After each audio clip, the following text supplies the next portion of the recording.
Buenas tardes a todo el mundo, buena tarde. Empezamos ahora la exposición sobre la mesa de extracción de electrodos. En principio será compartida la mesa con el doctor Villobandas, que está a mi lado, que es el que empezará las explicaciones. Después estará el doctor Jerónimo Rubio y el doctor Jorge Silvestre. Por favor. Gracias por venir aquí a estas horas de la tarde.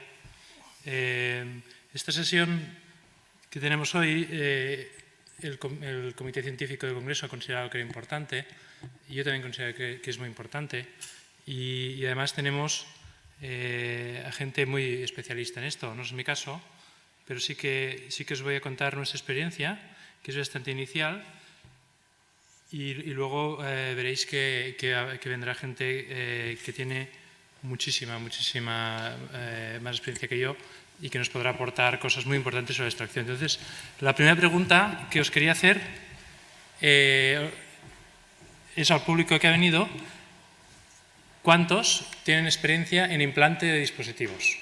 ¿Cuántos de los que estáis aquí tienen experiencia en implante? La gran mayoría. ¿Y cuántos tienen experiencia en explante? Pues la mitad, más o menos. Bueno, entonces, mi exposición va más dirigida a los que habéis contestado afirmativamente a la primera pregunta y negativamente a la segunda. Un poco porque nosotros, que llevamos poco tiempo con el tema del explante, hemos aprendido cosas sobre el implante y que creo que son cosas importantes de cara al futuro explante, si es que se produce. Entonces, ¿por qué creo que es importante? Y sobre todo, ¿por qué sale Valentí Fuster en esta diapositiva? ¿No? Está en todas partes este hombre. Bueno, pues Valentí Fuster sale porque yo, cuando estaba de residente, fui a un curso que daba para los residentes en Cardona. No sé si alguno de vosotros habéis tenido el gusto de estar en estas sesiones. Y dijo una cosa que se me quedó grabada y no lo pude evitar. Y dijo que para él, el buen cardiólogo no es el que realiza grandes diagnósticos o grandes procedimientos, sino el que comete pocos errores. Ya admite, dentro de su modestia, pues que errores siempre se cometen y hay que cometer los mínimos posibles. Entonces, esta sesión y esta presentación yo lo he planteado para intentar disminuir los errores en este tópico, porque tengo la sensación de que se siguen produciendo muchos errores y eso es porque las cosas han cambiado en los últimos años y a la gente los cambios pues cuesta, ¿no? Cuesta que se establezcan. Y se siguen cometiendo errores, y errores algunos de bulto, y esto es lo que yo voy a insistir.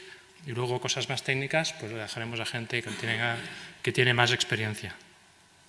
Entonces, en esta exposición yo voy a hablar primero de la magnitud del problema, después hablaré de las indicaciones de extracción, que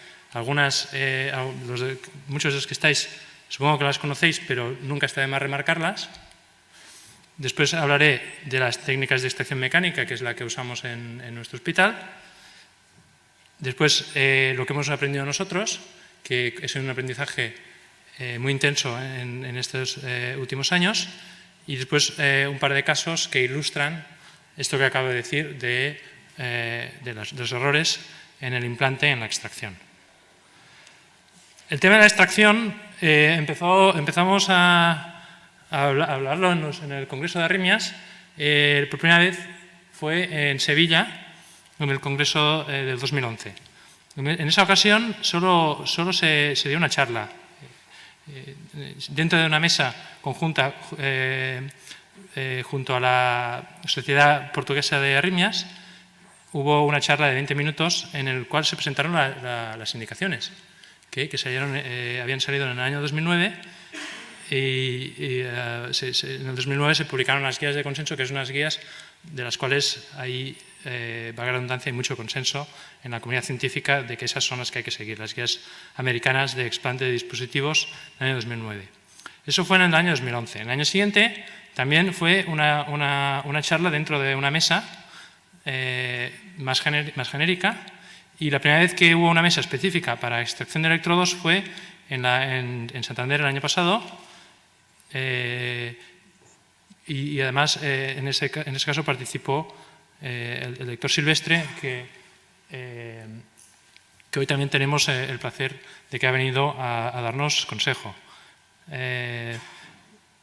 Una cosa que quería destacar es cómo se habló del tema. Fijaros los adjetivos que se usaron. Problema complejo, pesadilla, otra vez problema, incluso se comparó con la rabia, ¿no? Muerto el perro, se acabó la rabia. Y eso me gusta que se use este adjetivo, porque sí que empieza a ser una especie de pesadilla o de enfermedad epidémica, sí que empieza a ser una pesadilla. Y de hecho, el doctor Andrew Boyd publicó este artículo y en las conclusiones del artículo dijo: esto es una epidemia. Y ese es el artículo, fijaros. Las infecciones están creciendo a un ritmo increíble. En 10 años en Estados Unidos el número de implantes creció en un 14% y el número de infecciones creció en un 300%. Y además fijaros cómo el porcentaje de infecciones ya era alto. En el año 2004 era del 4% y cada año iba creciendo a un ritmo espectacular. Además de eso, pues se reflejaba en una altísima mortalidad, se multiplicaba por 5 la mortalidad intrahospitalaria en los dispositivos cuando había una infección. Y en un artículo parecido, también con muchísimos pacientes, estos son registros americanos, la tasa de infección a partir del año 2006 aumentó de forma espectacular, 210%, mientras que la tasa de dispositivos también aumentó, sobre todo por las indicaciones de desfibrilación, de desfibriladores, pero lo que aumentó mucho fueron las infecciones, una auténtica plaga. Y en ese artículo apuntan como causa más probable, porque coincide más en el tiempo, la comorbilidad. Esta diapositiva refleja comorbilidad, insuficiencia cardíaca, insuficiencia renal, insuficiencia respiratoria y diabetes. Entonces, estamos en un escenario en el que las infecciones aumentan por muchos motivos. Y si aumentan las infecciones, lógicamente aumentan las extracciones. Entonces, ¿por qué hay más infecciones? Pues comorbilidades, probablemente sea la causa más importante, según el artículo que acabamos de ver, pero también los pacientes son mayores, tenemos más upgrades, tenemos más recambios, los procedimientos son más largos, no es lo mismo implantar un VVI que un DDD, y el registro español, por ejemplo, de implante de marcapasos nos ha demostrado que cada vez implantamos más DDDs porcentualmente respecto al VVI. La TRC es un procedimiento más largo, el desfibrilador también. Y después hay gente que opina que la técnica quirúrgica también puede haber empeorado.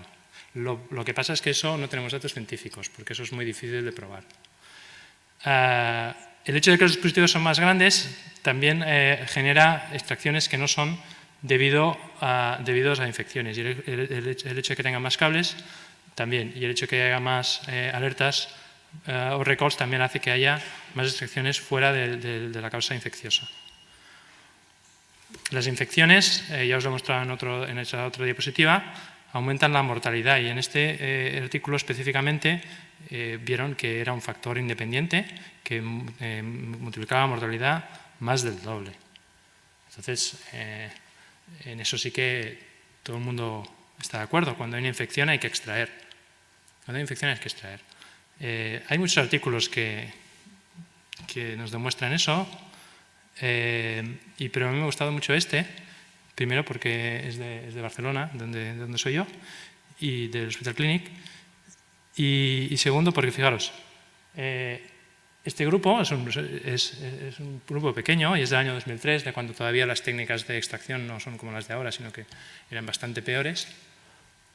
En el caso de que el paciente se tratara de forma conservadora con antibióticos, el 100% recidivaban, todos, 100% recidivaban. De 7 recidivaron y uno murió. Y en cambio, si se trataron con cirugía, entonces las curaciones eran también del 100%, o sea, los pacientes se curaban.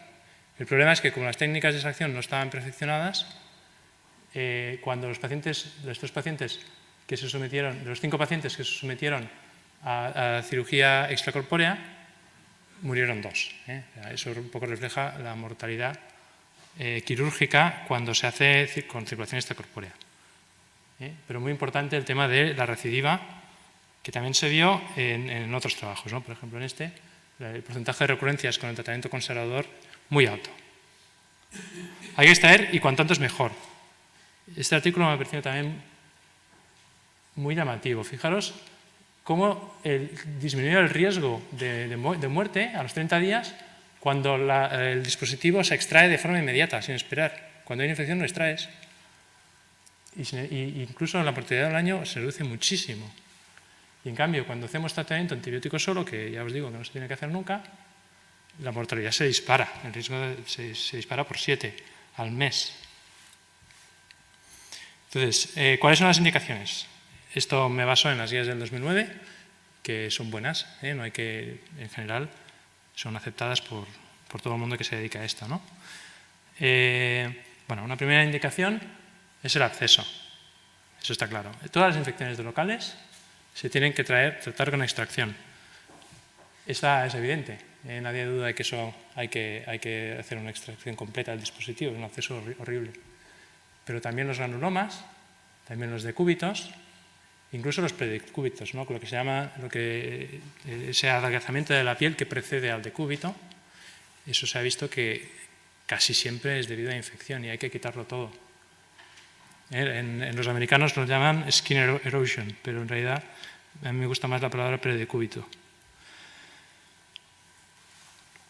Si hay infección sistémica también hay que extraer, sobre todo, es decir, cualquier paciente que tenga una endocarditis, ya sea del cable o una endocarditis valvular, sin afectación del cable, si lleva un dispositivo implantado hay que sacarlo todo. Los pacientes con sepsis, la bacteriemia por cocos gram positivos y luego lo que es indicación 2A es una bacteriemia por cocos gram negativos cuyo foco no esté identificado y que persista y que no sea contaminación, por supuesto, igual que con la bacteriemia por gram positivos también tenemos que evitar el error de que sea una contaminación. Pero si se ha descartado hay que sacarlo. Y dentro de las trombosis, pues también indicaciones con sentido común, ¿no? Un paciente que tiene tromboembolismos de repetición por un electrodo hay que sacarlo. Si tiene oclusión bilateral y no lo puedes hacer en un implante, pues no lo vas a operar. Tienes que intentar conseguir un acceso a través de esas venas y por lo cual hay que extraer. Y si da síntomas, da un síndrome de vena cava superior, también. La oclusión unilateral que no impide el implante contralateral es una indicación 2A, o sea, ya no tan clara. Y dentro de otras indicaciones no infecciosas,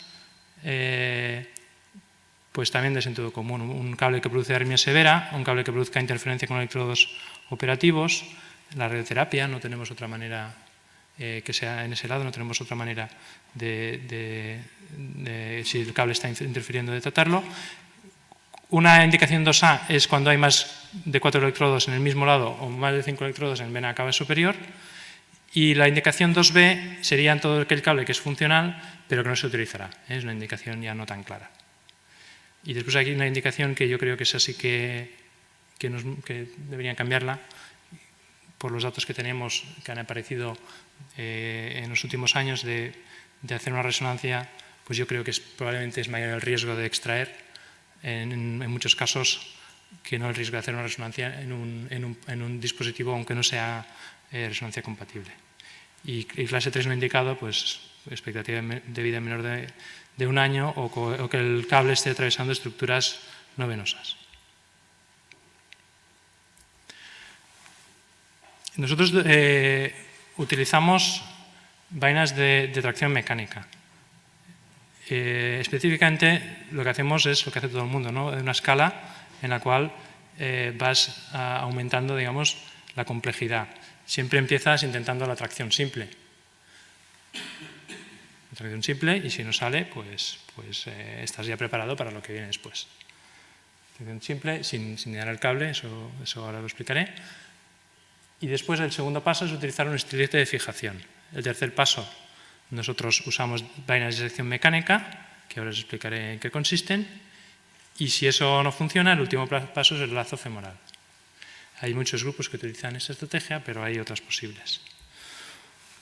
El estilete de fijación, nosotros usamos Liberator de Cook. Esto en lo que consiste es en una guía que que cuando está insertada hasta el final del electrodo se expande y eso permite que la tracción la hagamos desde la punta del electrodo. Y esto es importantísimo. Esto es, quizá, de todo, lo más importante. ¿Por qué? Porque si nosotros tiramos de un cable que no lleva un estilete de fijación, que realmente se llaman locking stillets o estilletes de cierre, no estamos tirando de la silicona, estamos tirando de lo que recubre el conductor, porque el conductor es una espiral, eso no tiene ninguna fuerza. Estamos tirando del plástico, como pone aquí, del plástico de la silicona, del poliuretano, pero eso no tiene fuerza, se rompe. Y entonces, ¿eso es por qué es importante? Pues porque si el cable no está íntegro y no está accesible desde la bolsa, es decir, si está elongado o está cortado, no podemos poner el estilete de fijación. Y si no podemos poner el estilete de fijación, no podemos tirar desde la punta y en el caso de que no salga, tampoco podemos hacer el siguiente paso, que es el paso 3. ¿De acuerdo? Y otra cosa importante es que muchas veces, tirando de la punta, ya sale el cable. Cosa que no pasa si tiras del extremo proximal. Es decir, solo usando estas guías tenemos un buen porcentaje de cables que salen. ¿De acuerdo? Pero muy importante esto de la integridad del cable. Lo digo por eso de los errores. El paso 3 es usar vainas de sección mecánica rotacional, que es lo que usamos nosotros. Hay dos modelos, el corto, nosotros llamamos pistola corta, pero en realidad se llama Evolution Shorty, y después el Evolution normal, que es más largo. La gracia que tienen estas vainas son dos. Una es que corta las adherencias, hace una especie de disección mecánica mediante rotación, lleva unas pequeñas cuchillas y que van cortando todas las adherencias que tiene el cable a su paso. ¿Y eso qué nos permite? Pues nos permite hacer contratracción, es decir, estas vainas llevan, además de lo que es la parte mecánica metálica, por fuera llevan otra vaina de teflón. Y esta vaina de teflón nos permite que cuando llegamos a la punta del electrodo, si todavía está adherida, que no siempre es así, nos permite hacer contratracción y evitar la rotura de estructuras subyacentes, que eso lo vamos a explicar luego más tarde en otra presentación.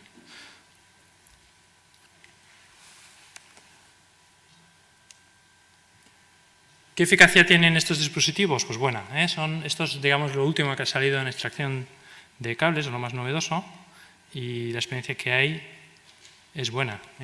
Por ejemplo, en este artículo, la eficacia clínica era del 98%, y es decir, que resolvemos el problema clínico del paciente, y luego se recomienda también, en cuestión de nomenclatura, cuando tú cuando eres capaz de retirar todos los componentes del marcapasos, todo el sistema íntegro, eso se llama éxito completo y conseguimos una tasa, según por ejemplo en la experiencia de este grupo, de un 80 y casi un 88%.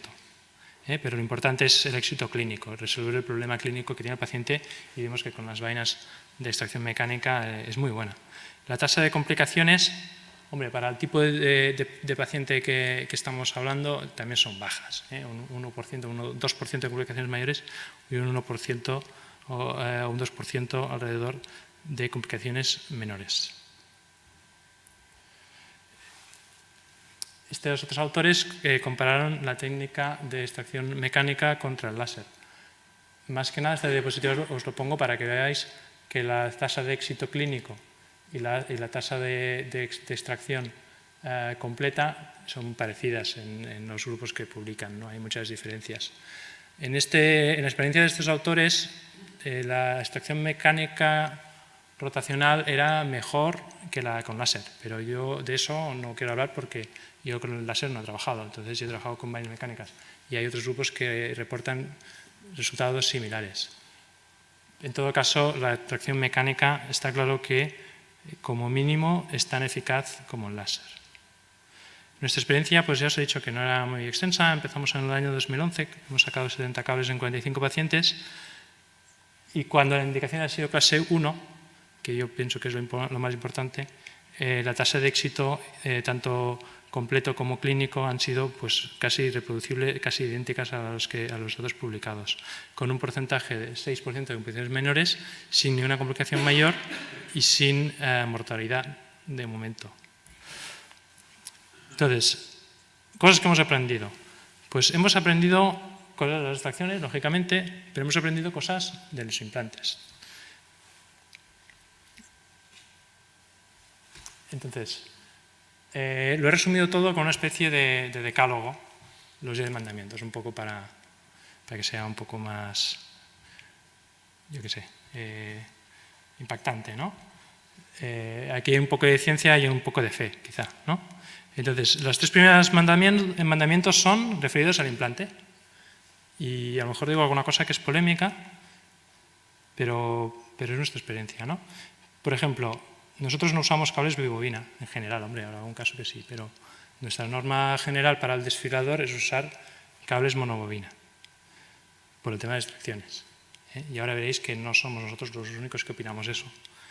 Fijaciones pasivas. Bueno, nosotros usamos muy pocas fijaciones pasivas, ya usábamos poco antes de hacer las extracciones. Pues ahora tenemos un motivo más. Es decir, las fijaciones pasivas ofrecen pocas ventajas respecto a las activas en marcapasos y en desfibriladores.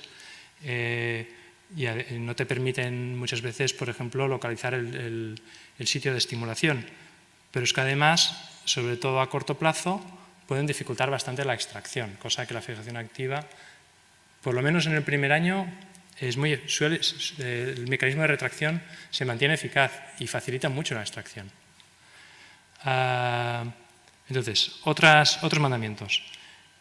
Temerás a los recambios. El recambio multiplica mucho el riesgo de infección.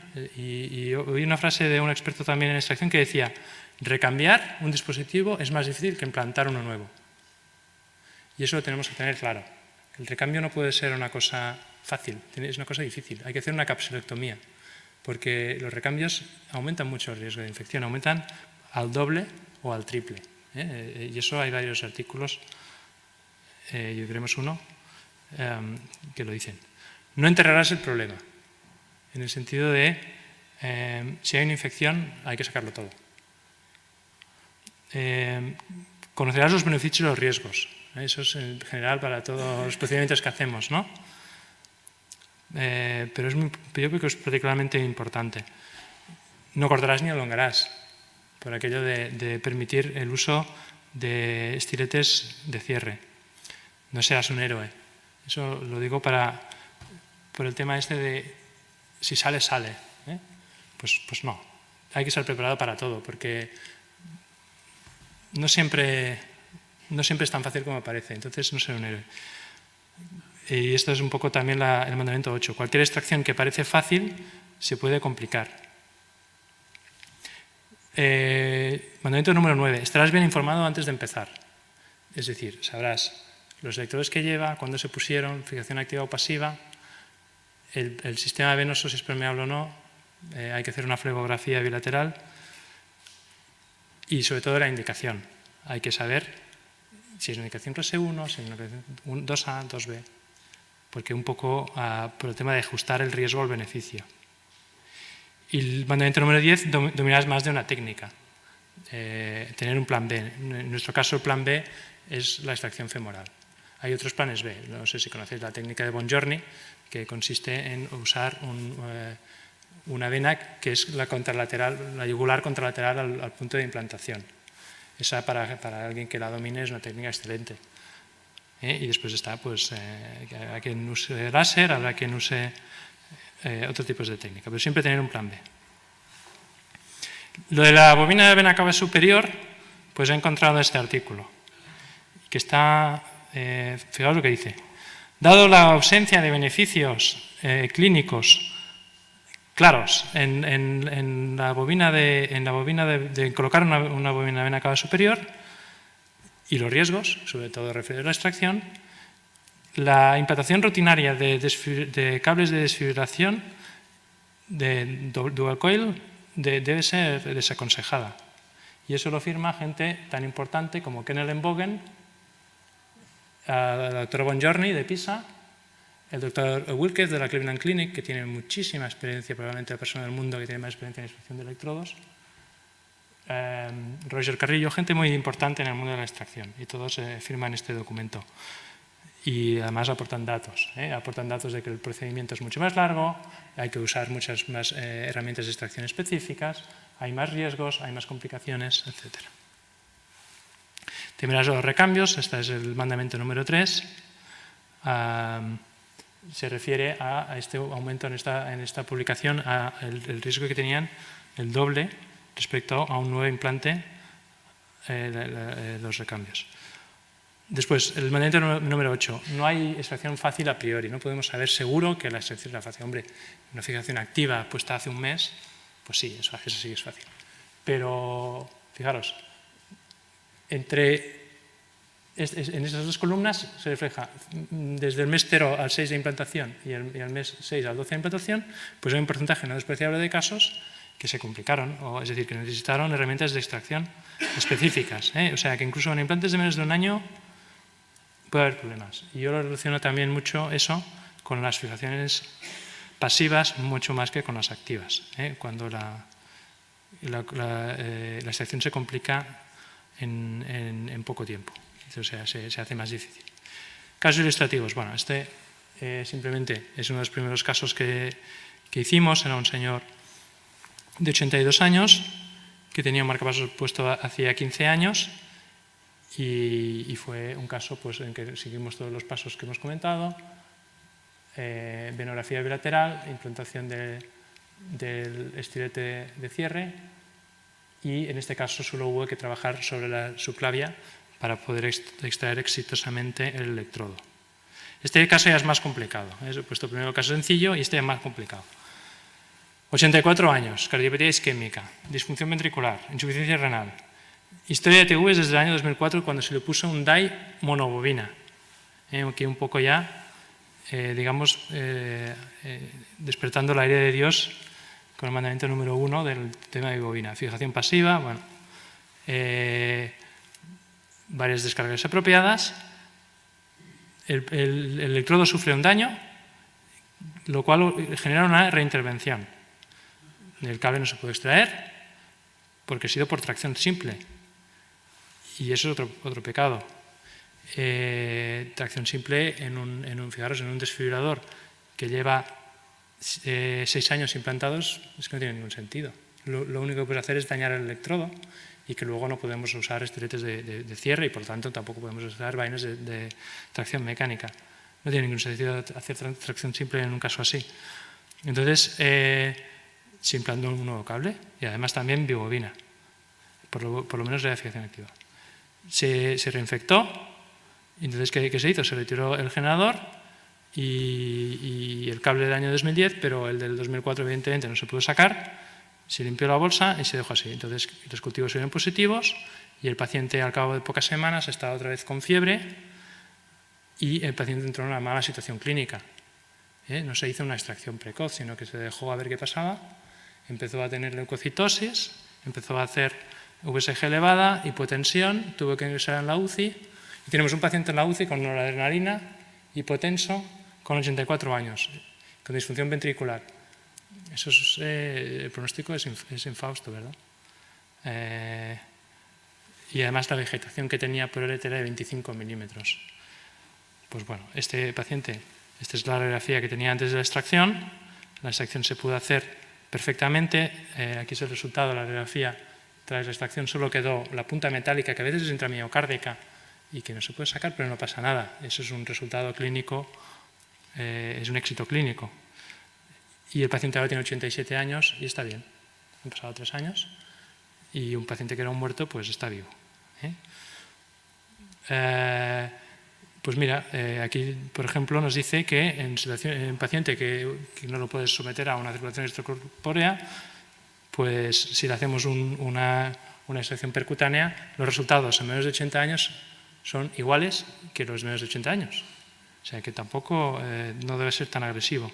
No hubo en este estudio diferencias significativas ni en resultados ni en complicaciones. Y este caso publicado también por curiosidad, incluso, fijaros, 2 cables de DAI no sé si se ve bien la diapositiva, y uno de resincronización en una mujer de 90 años. Pues bueno, pues se pudo quitar entero y pues poner un marcapasos contralateral, una persona que necesitaba estimulación. ¿Vale? Y en vegetales de más de 20 minutos eso es polémico, pero nosotros lo hicimos con ese paciente, como habéis visto, no pasó nada. Y en este grupo también publicó su experiencia, que es bastante positiva.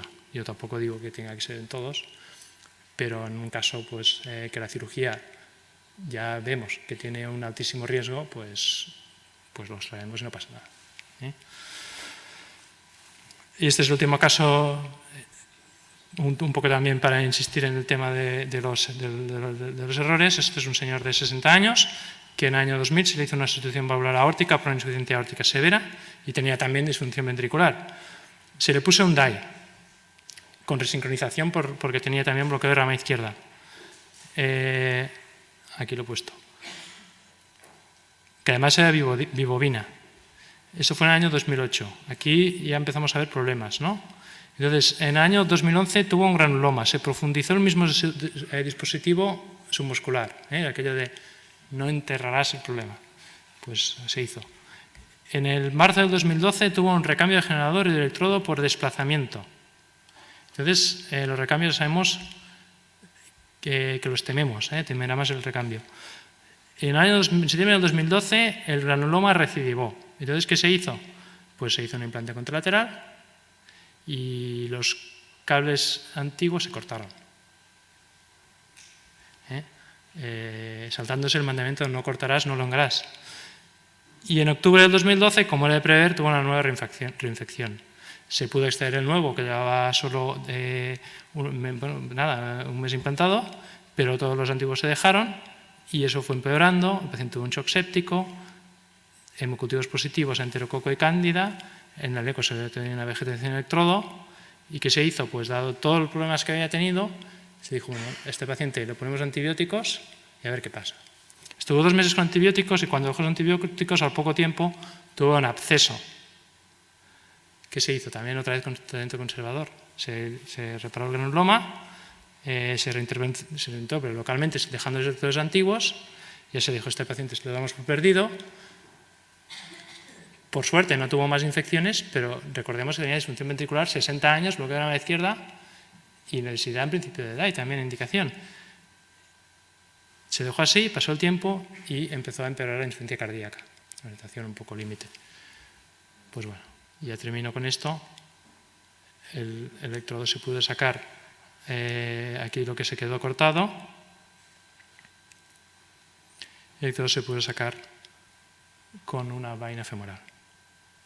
Aquí lo vemos. Primero tirando del electrodo de desfibrilación. Aquí vemos cómo sale por la femoral. Y aquí tirando de la aurícula.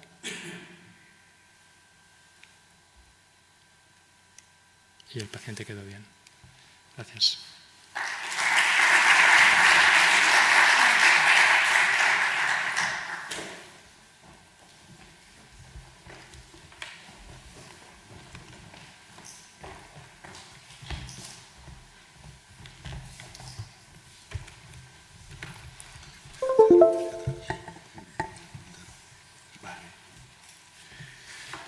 Buenas tardes a todos. Agradecerle a la organización que haya contado conmigo. Para mí es un placer y un honor y ya casi que me estoy acostumbrando a hablar con Jorge. Le voy a tener que pedir relaciones, ¿verdad? Muy bien. A mí me gustaría empezar, a ver si logro. Bien, ya hemos dicho, y esta tarde ya se dijo, que verdaderamente quien empiece un programa de implante debería de empezar también un programa de extracción. Y yo estoy de acuerdo porque, por lo mismo que ha dicho Roger, la verdad es que vamos a tener que implantar cada vez más con toda seguridad. Y, claro, esto es la foto, ¿verdad?, de hace más de 20 años, en que, bueno, la única mejora técnica que introdujimos fue cambiar el bote de plástico por uno de cristal y así nos enterábamos cuando se soltaba el electrodo. Afortunadamente, las técnicas han ido progresando y sin duda es la causa de que el número de éxitos haya aumentado de forma significativa. Al final me liaré. El número de éxitos haya aumentado de forma significativa y el número de complicaciones haya bajado, así como la mortalidad. Pero, como veíamos en la foto, lo siento, como veíamos en esta foto, ¿verdad? Bien, ha disminuido, hoy la mortalidad es muy baja, el número de complicaciones es también bajo, pero no han desaparecido. Y me gustaría que me hiciese caso de esto. Bien, entonces tenemos que estar pendientes de qué es lo que podemos hacer para evitar que se nos complique el procedimiento, si hay marcadores, y efectivamente hay muchos marcadores. Hay múltiples publicaciones, han hablado ya simplemente por el hecho de tener endocarditis es más complicado, calcificaciones, experiencias sin ninguna duda. Yo creo que es en el único procedimiento en que he visto en que ser más joven es tener más riesgo. Bueno, pero lo que nadie dice claramente es que la mayor complicación es esta, a mi modo de ver, que es la improvisación.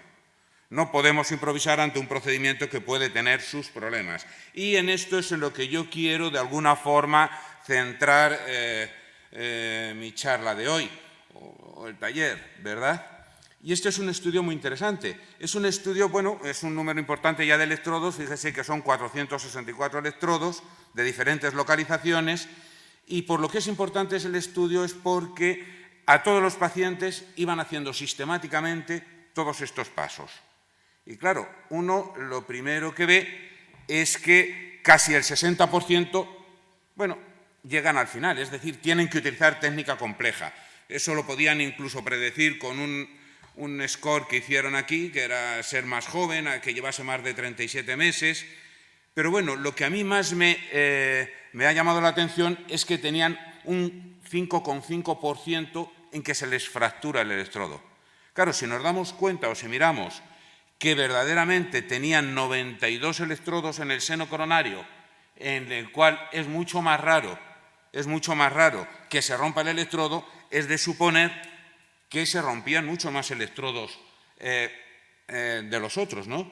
Bueno, entonces, ¿por qué, ya que aquí, si estos son 100 electrodos, vamos a suponer que no se rompiesen 80, quiere decir que son muy pocos electrodos los que se logran sacar íntegros solamente tirando?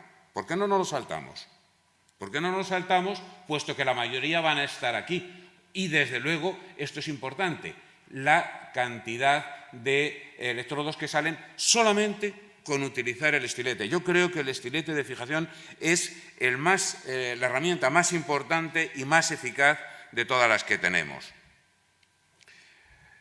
Y este es uno de nuestros pacientes. Yo creo que casi todas las diapositivas que voy a sacar son pacientes que tienen más de 2 cables.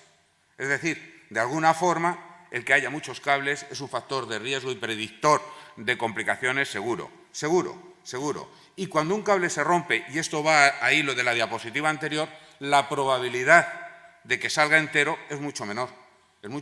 Y, desde luego, en estos cables no podemos pensar que vamos a intentar meter estiletes para intentar sacar la punta. Estos hay que sacarlos ya por técnica femoral, por técnica yugular, da igual, pero desde luego la probabilidad de que se fracturen más o dejemos fragmentos es mucho más alta, independientemente de que también puede ocurrir, claro, con un cable que se ha dejado ahí aislado, no se ve muy bien, pero ha emigrado, era un cable inicialmente auricular, se cortó, ha emigrado y está en la arteria pulmonar. Bueno, probablemente no tenga grandes problemas, salvo que el cable esté infectado.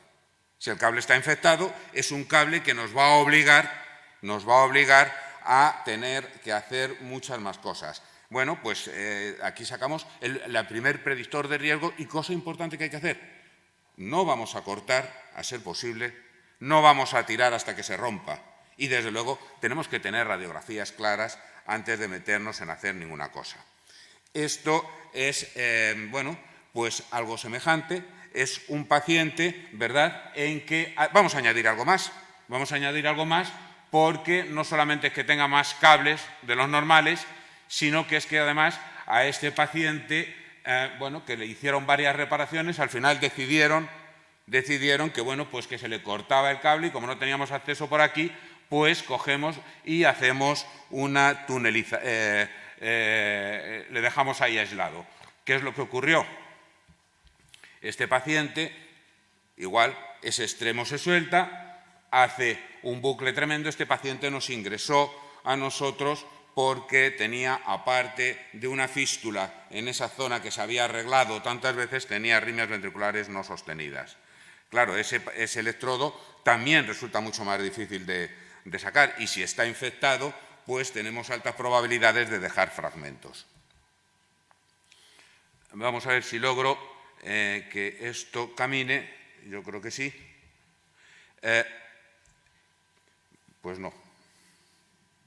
Sí. Bueno, este caso simplemente quiero que reparen en una cosa. Ya de primeras, al mirarlo, veíamos que tenía un extremo del electrodo estirado, posibilidades de romperse. Bien, mete a dos cosas. La primera, mete bien un estilete hasta adentro y empieza por el otro. Empieza a hacer por el otro, por ese, por el ventricular. ¿Por qué? Porque así voy quitando todas las zonas de fibrosis que pueda, voy quitando todas las zonas que me va a facilitar el que el otro salga.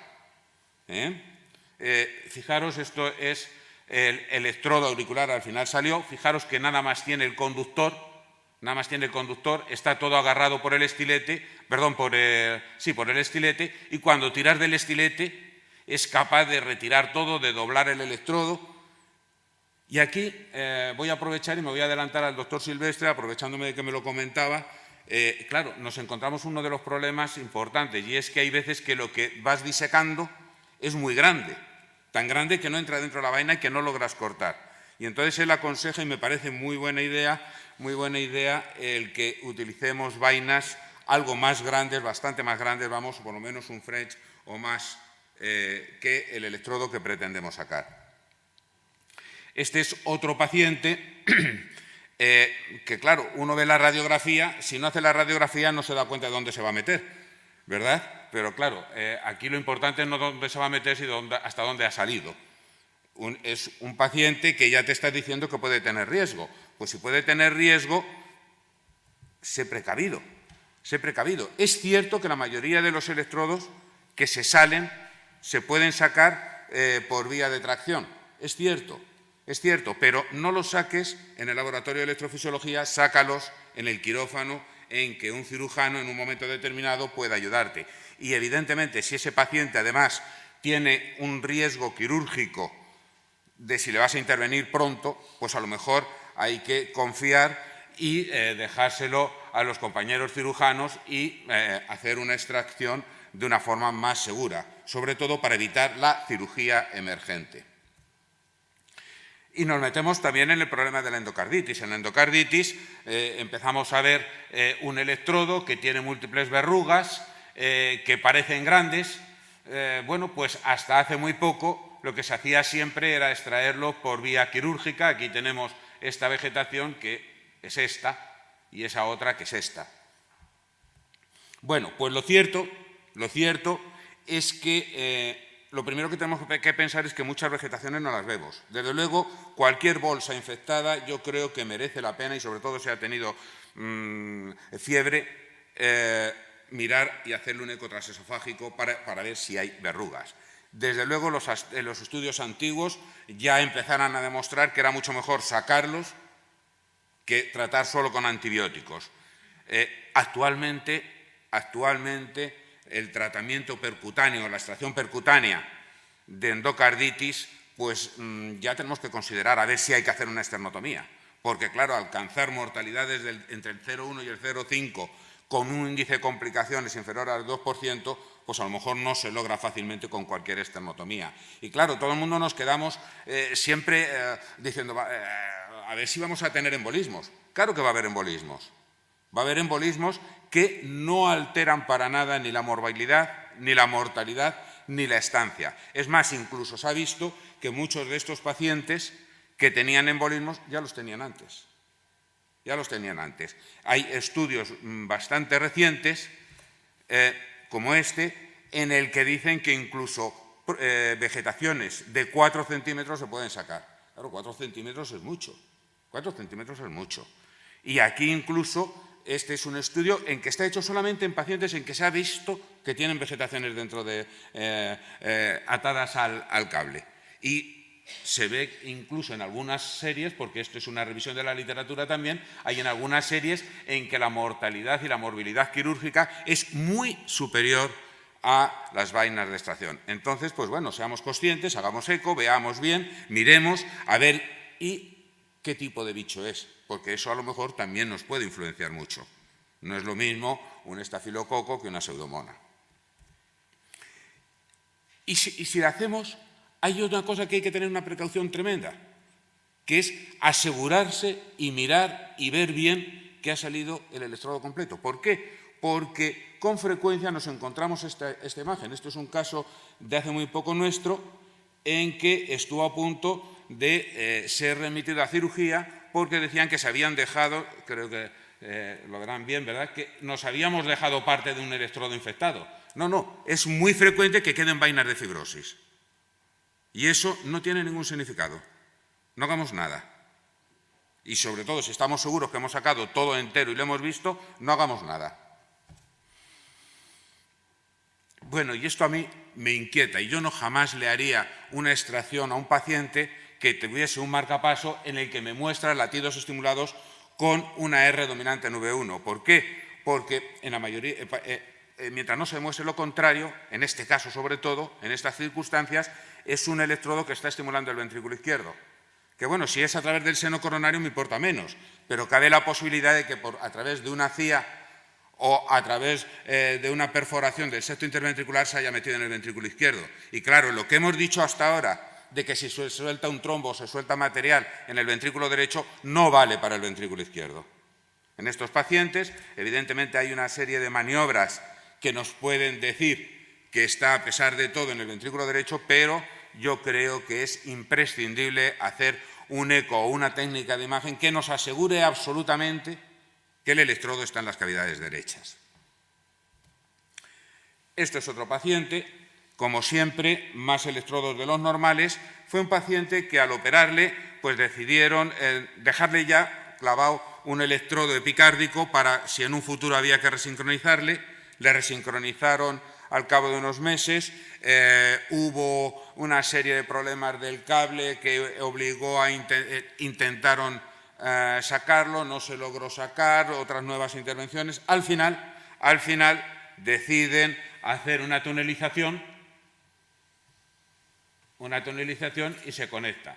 Claro, el paciente, después de tantos retoques, se infectó la bolsa e hizo una fístula. ¿Pero dónde hizo la fístula? Hizo la fístula aquí, delante del esternón. Claro, él dice, bueno, ¿y ahora cómo saco yo las cosas? ¿Qué hago? Corto aquí y tiro para tener cable suficiente para meter el estilete. Claro, según voy tirando, voy sembrando. Es decir, el ver simplemente la placa me hace pensar a ver cómo voy a hacer, qué técnica es la que voy a hacer. Al final lo hicimos con un corte muy hacia acá, abrimos aquí y logramos sacar todos los electrodos. Pero, insisto, esto se ve cuando uno mira bien las placas, cuando llega a una intervención con el paciente muy bien planificado.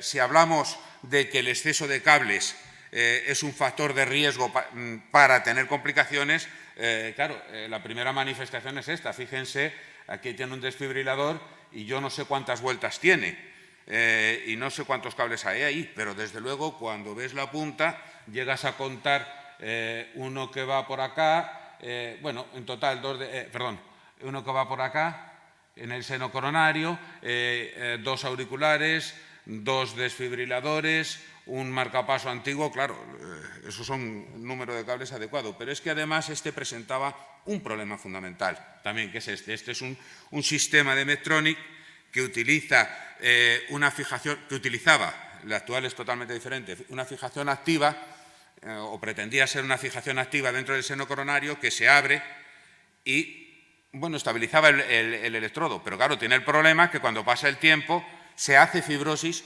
entre las aberturas esas. Eso ya no hay quien lo cierre ni que lo tire. Logramos meternos es probablemente el que tiene más riesgo de hacer. Hay muy pocos casos hechos y en los casos que se han hecho ha habido mortalidad. Pero bueno, logramos meter un estilete hasta la misma punta y con la misma vaina de la pistola logramos llegar hasta prácticamente el sistema de fijación, pero no pudimos extraerlo completamente y quedó, pues como ven, ahí la punta del electrodo y sobre todo el sistema de extracción. Los electrodos que salieron, pues imagínense todo lo que llevaba, los liados que estaban, etcétera. Evidentemente, aquí ya sabemos por adelantado que las vamos a pasar mal. Esto es un implante, esto es durante el implante, que además sí, efectivamente también se complicó, de un paciente con una persistencia de la vena cava superior. No había problemas para sacar el cable del seno coronario, pero desde luego para lograr meter un estilete y hacer tracción en este bucle tremendo del ventrículo derecho, te la estás jugando. Hay que ir, pues valorar muy bien las cosas. Este paciente además tenía muchas más complicaciones, tenía una fístula entre arteria y vena coronaria que se embolizó. Algunos de los clips se fueron fuera también. Bueno, y este es otro caso que nos interesa mucho mirar cuando vemos los electrodos que están entrelazados. ¿Perdona? Sí, bueno, vale. Sí, voy terminando. Los electrodos entrelazados. Bien, no hagamos virguerías, no intentemos tirar, vamos a ir poco a poco. Lo primero, meter en todos los cables estiletes. A continuación, mantener tensión. Una cosa es tensión y otra cosa es tirar. Y ir con la pistola yendo por los dos cables. Vamos a ir liberando la fibrosis que nos está uniendo todo. Eso es lo que sale. Bueno, no es el mismo paciente porque este es mío y el resultado es del doctor Silvestre. Y esto viene a ser lo mismo en el sentido que estamos ante una situación en que cuesta sacar el electrodo. Bueno, pues está costando. Fijaros cómo ahí empieza a hacer una curva que entre otras cosas, lo que nos da es el riesgo de que perforemos la cava. Bueno, no insistas en ese, vete a otro electrodo, empieza a introducir, quita fibrosis y al final terminan por salir todas las cosas. Esta es la vaina de fibrina con la que nos encontramos. Y este es el típico caso, y lo tengo que decir, en que todo se complicó por no hacer todo lo que estoy diciendo hasta ahora. Esto se trata de una mujer joven de 22 años a la que se le había implantado un marcapaso monocameral en otro país a los 12.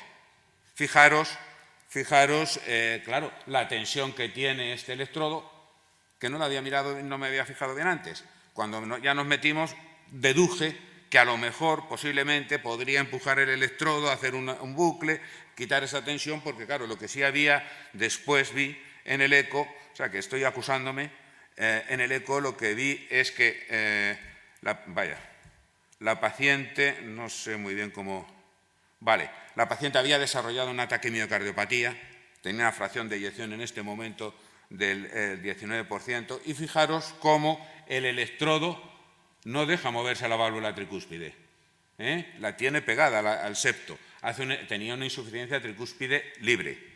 Bueno, nos encontramos que después de resincronizarla, aquí fijaros que ya tiene los 3 electrodos, ese electrodo no lo podía sacar, el electrodo de ventrículo derecho. Tuve que hacer toda una extracción con otros electrodos colocados en otro lado y teniendo en cuenta además que era una paciente que era absolutamente dependiente de marcapaso. Simplemente decir en este caso que ya solamente ver la venografía nos puede decir que hay ahí una masa de fibrosis que nos va a deteriorar todo. Desde el principio, no juegues con estiletes, desde el principio mete ya pistolas, y además pistola corta, porque está muy cerca de la vena, de la clavícula. Ahí hay mucha fibrosis. Con la pistola corta es mucho más fácil quitar fibrosis dura. Y mirar al paciente también viene bien. Fijaros, este paciente no nos extraña que no tuviese subclavia. Y en este, pues bueno, es menos llamativo, pero si nos fijamos en las venas, en el lecho vascular que tiene en este lado y lo comparamos con este, es de suponer que aquí tiene algo obstruido que nos va a dificultar de forma clara la extracción del electrodo. Y con esto me gustaría llegar a 3 conclusiones. Y la primera es que no es adecuado arreglar algo que parece que se quiere salir. Eso de profundizar es darle pasaporte para una endocarditis y para, además, retrasar la extracción y para hacerla más complicada. Que la extracción percutánea de electrodos es un procedimiento seguro, efectivo y eficiente. Eso es algo que tenemos que decirle a nuestros gerentes.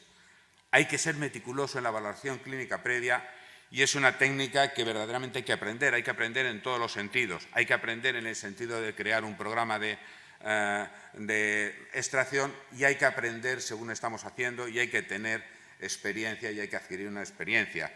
Y como decía Somerset Maugham, si la gente solo hablara cuando tuviese algo que decir, pronto la humanidad se quedaría muda. Yo espero haber aportado algo con estas palabras. Muchas gracias por su atención. Gracias, Jerónimo. Perdona por haberte cortado, pero el tiempo se nos tira encima y me gustaría que escucharais también al doctor Jorge Silvestre, que es la persona en España que más extracciones de cables tiene y nos puede aportar su gran experiencia de 30 años extrayendo electrodos.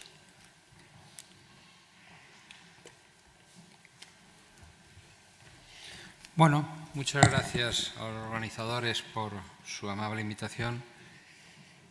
Y, compañeros, me habéis asfixiado, ¿no? Bien, vamos a exponer la experiencia nuestra. Vamos a dejarnos de rollos porque el tiempo es corto. Pero sí, la experiencia nuestra es importante porque es alrededor de unos 1.733 cables en 1.200 y pico pacientes. Entre el año 83 y el 13 lo dividimos en 2 tiempos, que es el de cuando antes de utilizar herramientas de estas más agresivas o cuando utilizamos las vainas de disección ya de forma habitual. Esto debe ser un... Vale.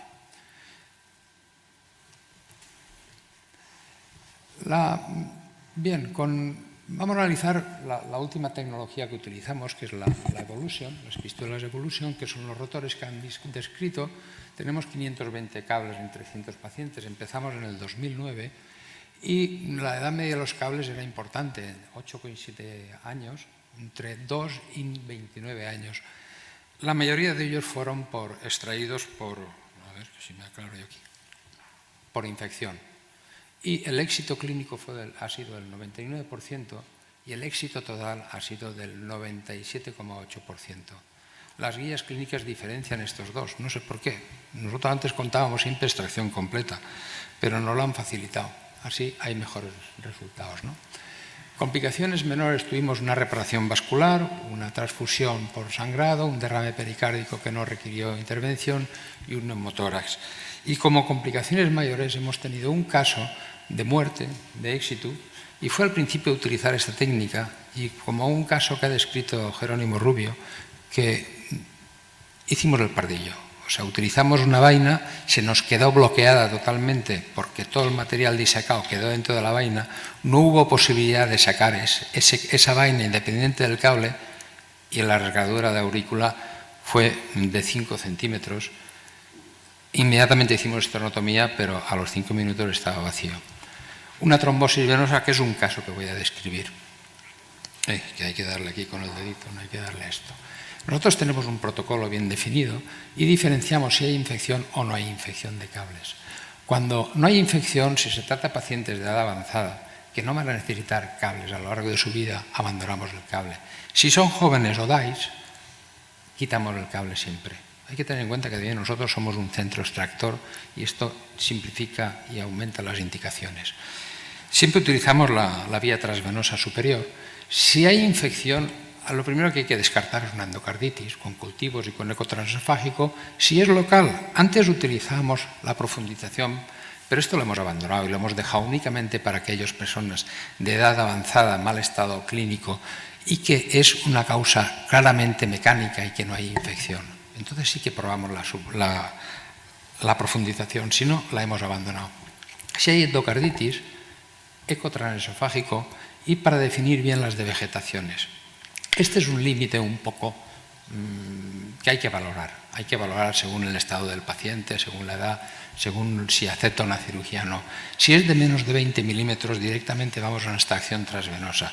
Y si es mayor, ya que digo que esto hay que valorarlo mucho, vamos al abordaje quirúrgico. Cuando nos falla la extracción transvenosa superior, utilizamos la vía femoral.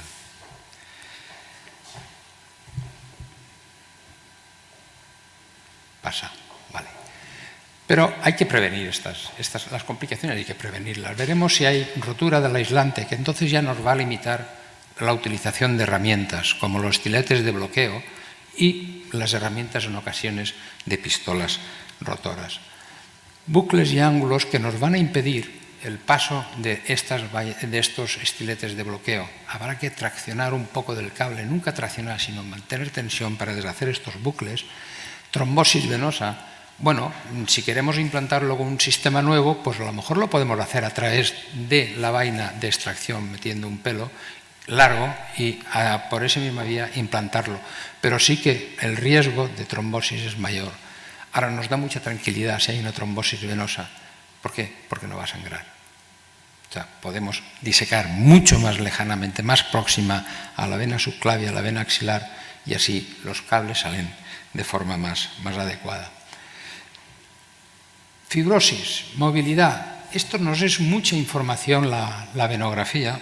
Bueno, la hemos perdido, pero si analizamos esta venografía, cómo se mueven los cables, podemos ver estenosis de la vena subclavia o de la vena cava superior, vena innominada, y esto nos indica el grado de riesgo que podemos tener con la extracción del cable con herramientas. También si los cables están fijos uno a otros o están pegados a las paredes. Esta es una información que va a ser muy importante para saber a qué nos vamos a arriesgar. Las adherencias entre cables, ya ha hablado Jerónimo Rubio, bueno, esto pues nos pasó lo mismo, que es que no cabía no se nos enrolló. El problema de estas vainas es que giran, y si no estás pendiente, el cable, o en este caso los dos cables distintos de ventrículo derecho y de aurícula derecha y ventrículo izquierdo, se enrollaron juntos. Date por jodido, vas a tener que hacer Machu Picchu y sacarlo como puedas. Entonces, ahora ya han cambiado, ya han modificado esta vaina rotora y los giros son a la derecha y a la izquierda, a la derecha y a la izquierda, para evitar este enrollamiento. Bueno, calcificaciones, hay que tenerlas en cuenta. Esto es un peligro porque cualquier desprendimiento de estas placas de calcio, el riesgo es de perforación. Hay que tenerlas bien definidas. Y luego las vegetaciones endocárdicas, por eso hacemos nosotros una ecografía transesofágica previa, para definirlas muy bien en localización, morfología y tamaño. Esta verruga claramente era quirúrgica y esta verruga que era grande pero era muy alargada. Entonces te puedes arriesgar a ir con las vainas y aunque se rompa, no me importa. Una bacteriemia de ese tipo se trata bien. Si es un embolismo de un material sólido, eso ya lo va a llevar peor el cliente. ¿Posibles complicaciones? Fijaros, pues primero tenemos la avulsión. Y la avulsión se da muchas veces cuando se utiliza la tracción directa, sin herramientas. ¿Y esto qué nos va a dar? Pues síntomas vagales, asistolias, arritmias, o bien que haya una rotura del cable. Y siempre se suelen romper a nivel donde están las soldaduras. Esto hay que prever. Esto estoy diciendo que no se os ocurra hacer tracción directa nunca. El siguiente paso que puede pasar, desgarro endocárdico. Desgarro endocárdico que afortunadamente no tiene ninguna significación, pero es el paso previo a lo que vais a ver ahora. Esto es una perforación. Y aquí, a quien Dios se la dé, San Pedro se la bendiga. O abre rápidamente o se te queda el cliente. Muy bien. Utilizamos la técnica, cuando fracasa la superior, la técnica femoral.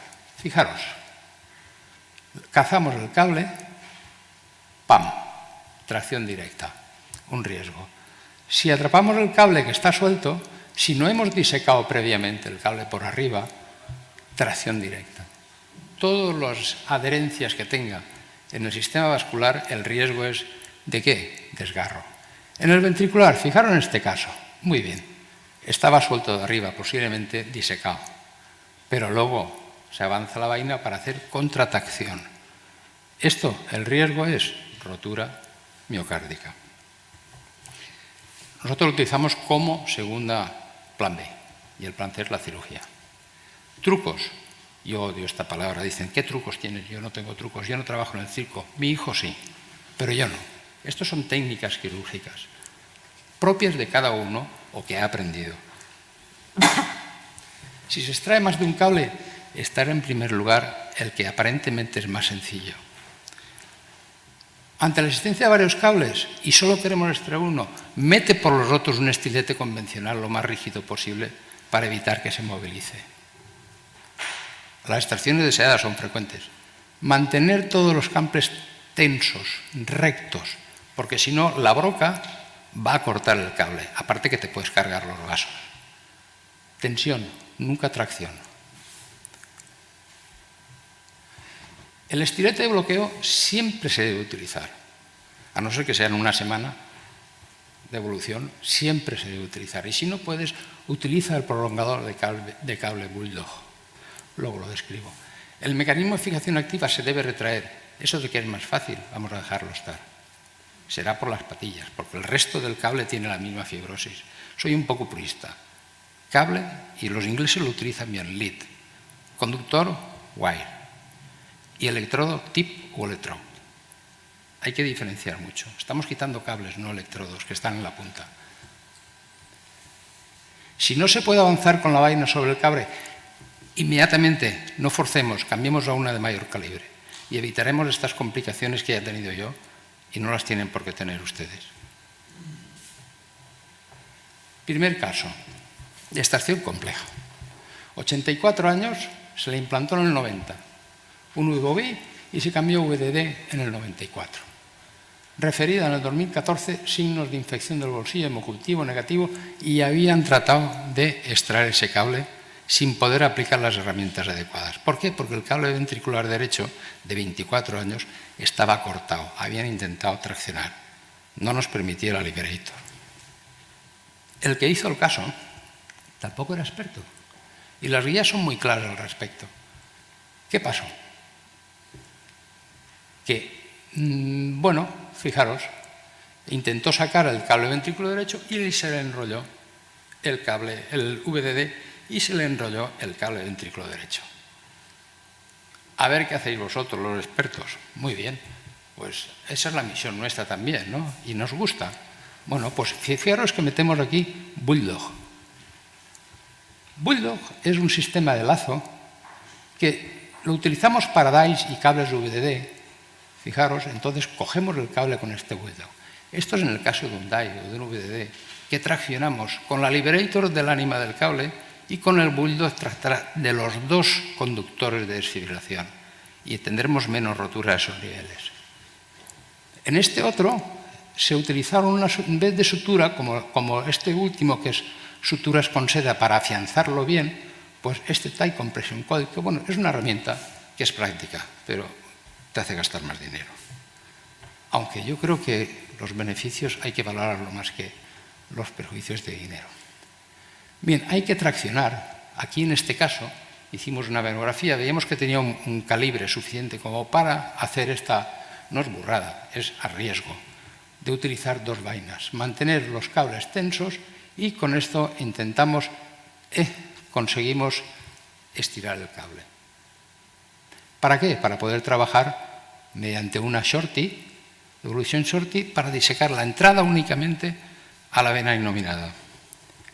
A continuación, bueno, pues aquí muestro ya una vaina, pues ahora metemos una segunda. Fijaros que el calibre está muy ajustado, pero luego cambiamos, porque no nos permite una de mayor calibre trabajando con dos en esa subclavia. Bueno, posteriormente, ¿qué hicimos? Trabajando con las dos, traccionando de los dos cables, manteniendo los tensos, no tracción, pues bueno, se disecó la vena. Con las dos se van disecando las dos entradas a la subclavia. Bien, es importante la experiencia porque aquí se notó que el cable de VDD se había soltado de la punta y dices, coño, este ya es mío. Entonces fijaros que aquí entra la vaina y el cable se va afuera. Consejo, nunca tracción, tensión. Fijaros que el cable nunca está traccionado. Siempre está tenso y procuramos llegar lo más distal posible. Fijaros que no estamos traccionando, sino manteniendo tenso simplemente. Y no llegamos a hacer contratracción porque metes la vaina. Esto ya está puesto en cámara lenta porque esto lógicamente no se hace así, es más rápido. Bueno, se lograron extraer estos dos cables de 20 años el VDD, fijaros en qué estado salió, y de 24 años el DVI, totalmente destrozados con adherencias múltiples. Segundo caso, en 26 años se le implantó un marcapasos por bloqueo congénito y en el 91, en el 86, Upgrade ADDD. Bien. 2011, 54 años. Hacer la suma que yo no la he hecho. Cambio de sistema por disfunción de cables. Y una persona joven, ¿cuántos cables va a necesitar? Y aquí ha tenido suerte y le han durado mucho. Entonces, a por ellos. Se extraen sin ningún problema los cables de ventrículo derecho, aurícula derecha con liberator, prolongador de bulbo y evolution shorty, y evolución de 9 y 11 French. Perfecto. Hubo dudas de sangrado mediastínico que, descartadas, no se trataron. Muy bien. Reingresa al mes con un edema de miembro superior. Diagnóstico trombosis venosa. Se pauta sintrón y antiagregantes plaquetarios. Y la enferma a la semana dice, yo esto no me lo tomo. Abandona. Y reingresa con otra vez edema. Se realiza TAC, bueno, esto se trata con heparina sódica, nueva trombosis del sistema superior, pero no mejora. Se ve que tiene una estenosis de vena cava superior y lo que se hace es dilatar esa estenosis con un balón. Resultados buenos. Siguiente, reingresa a los 15 días ya con un edema en esclavina brutal. TAC y se ve trombosis de vena cava superior y radiología vascular. No tenemos por qué hacer, hay gente que vive de esto, pero bueno, decide plantarle un stent. Pero ojo, antes de implantar el stent, explantamos todo el sistema de los dos cables e implantamos un temporal.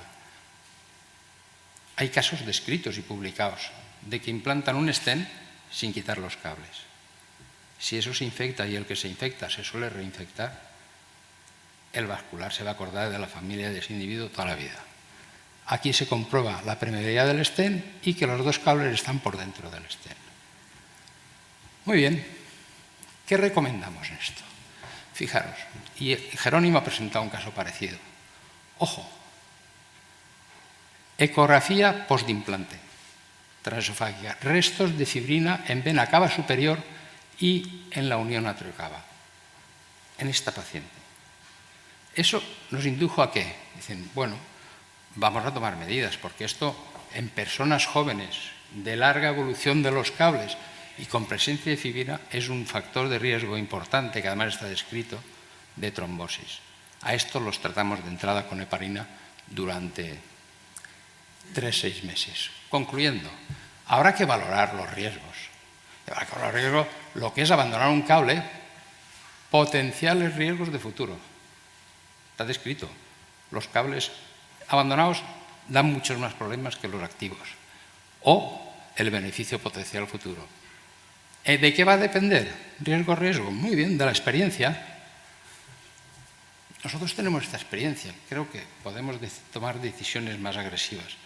Pero las guías clínicas son muy claras. Las guías clínicas, aquellas que todo el mundo esgrime, pero no hace caso ni Dios.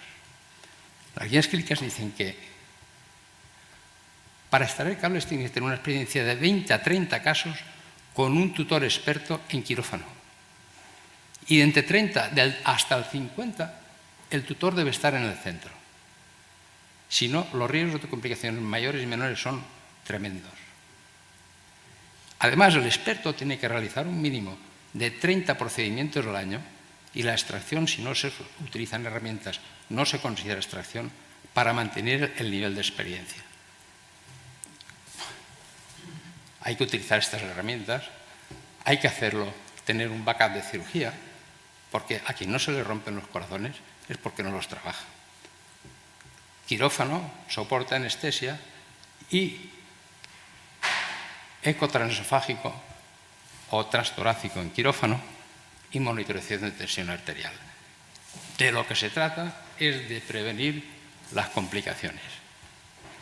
Y este señor tiene todas para que le partan el cuello, ¿no? Muchas gracias.